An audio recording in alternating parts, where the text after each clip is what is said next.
Hello good morning students. कैसे हैं आप लोग?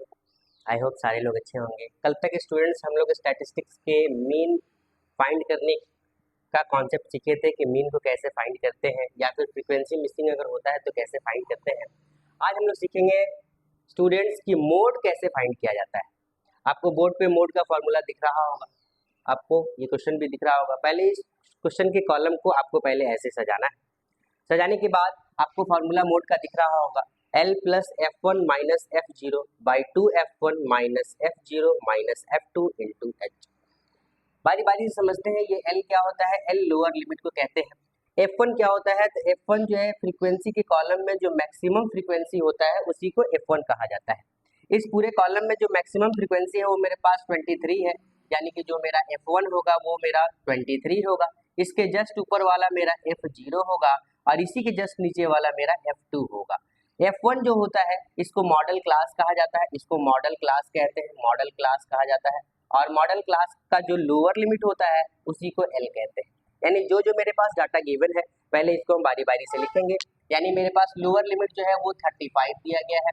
मेरे पास F1 यानी मैक्सिमम फ्रीक्वेंसी जो है F1 वो मेरे पास 23 दिया गया है। F0 जस्ट उसके ऊपर वाले फ्रीक्वेंसी को कहा जाता है, यानी F0 जो है वो मेरे पास 21 गिवन है। और मैक्सिमम फ्रीक्वेंसी के जस्ट नीचे वाला मेरा F2 कहलाता है, यानी F2 जो है वो मेरे पास 14 गिवन है। और H जो है वो क्लास साइज को कहा जाता है, यानी अपर लिमिट में से लोअर लिमिट को माइनस करने के बाद जो डिफरेंस आता है वही मेरा H कहलाता है, यानी कि वो 10 होगा। ये सारे वैल्यूज को आपको फॉर्मूले में पुट कर देने हैं। पुट करने के बाद सॉल्व करना है, जो आएगा वही आपका मोड हो जाएगा। आइए बारी बारी से पहले वैल्यूज को रखते हैं। मोड फाइंड करना है। L का वैल्यू मेरे पास 35 है, ये 35 रहेगा। प्लस F1 मेरे पास 23 है, ये 23 होगा। F0 मेरे पास 21 है, ये 21 होगा।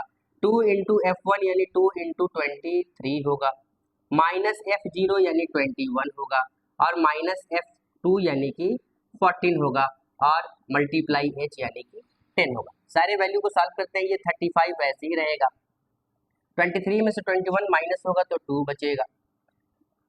23 2 जा 46 होता है, ये दोनों माइनस में है, यानी इन दोनों को ऐड करेंगे तो कितना होगा?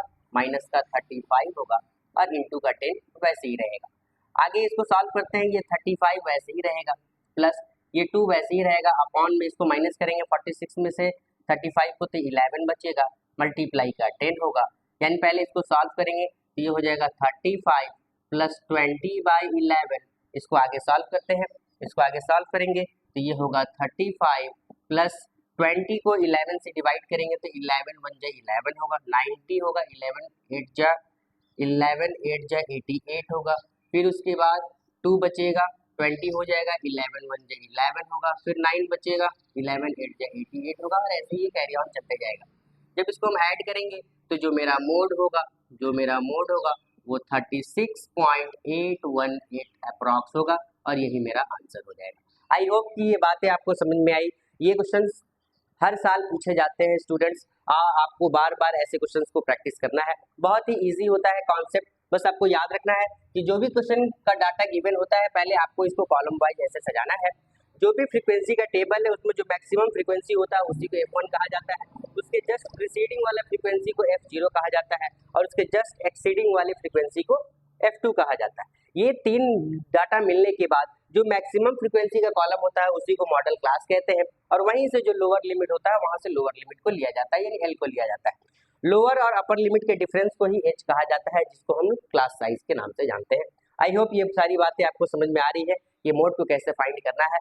गाइस, अगर आपको ये सारे कॉन्सेप्ट अगर आपको अच्छे लग रहे हैं, मेरा वीडियो अगर आपको पसंद आ रहा है, तो स्टूडेंट्स आप इसको ज़्यादा से ज़्यादा शेयर कीजिए, लाइक कीजिए, सब्सक्राइब कीजिए और फॉलो भी कीजिए। Thank you.